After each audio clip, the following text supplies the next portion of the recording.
In less than an hour, Katrinka had been given proper clothing, a haircut, and various documents, including some papers from her knapsack.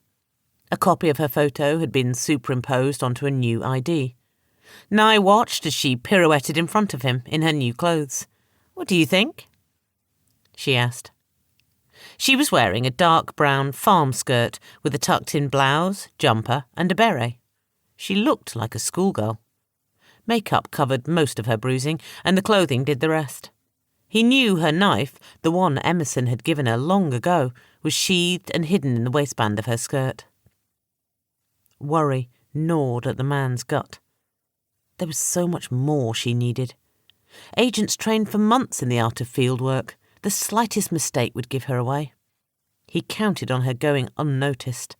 And, deep in his heart, he knew this young woman standing before him had watched her grow up on the decks of Le Flaneur and its rough-and-tumble sort of life. Her schooling had been an assortment of tutors and teachers, old deckhands, her French grandmother, and both fathers. Her morals and values had been formed by close observations, and her heart. And the thread running through it all had been her fierce, unequivocal need for independence. Although not formally trained, she had an instinct for survival, naive bravery, and a rather wild, almost savage unpredictability that was perfectly suited for the job. He smiled at her. "You'll do fine, Katrinka." She picked up her bag. "Wait." She looked at him. "I just want to make sure you're set for this." "I'm fine, Wills." "You've had a rough couple of days." She paled. He took a deep breath. "I think you should see a doctor or a clinic in the village. It can be arranged when you return." "I'd rather not." "I really must insist. The men might have given you something. A simple test could clear it all up." She was sweating. "I don't like doctors." Nye knew of her deep-seated, almost irrational fear, but this could not be ignored, and she knew it. "So, you would put Farr at risk?" She coloured to the top of her hairline, and her face clenched with anger. Swinging her arm, she swept the papers from his table. They fluttered in the air like disturbed birds, scattering to the ground. "So, it is not over.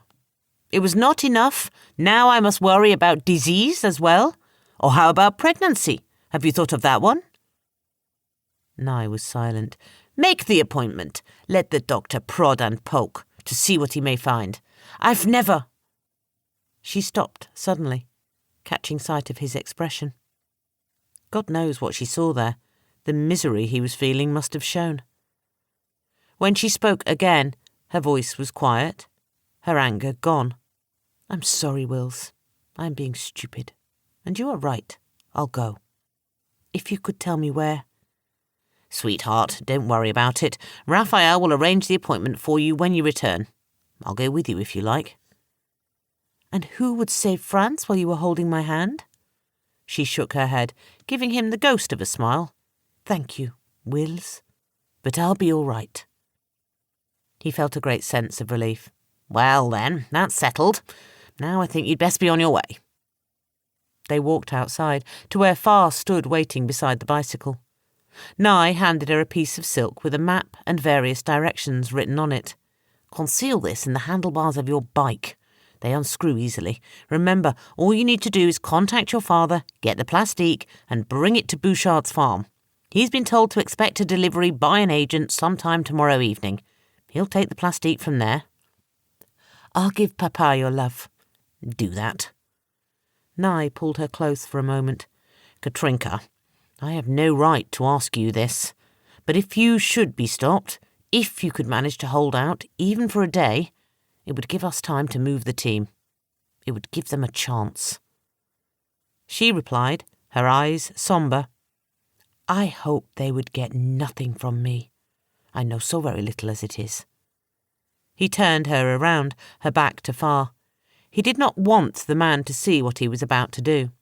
"In case you are detained, if it gets bad, I want you to have this." He slipped a miniature vial into her hand, containing a small tablet. "What is it?" "It gets you out of it all."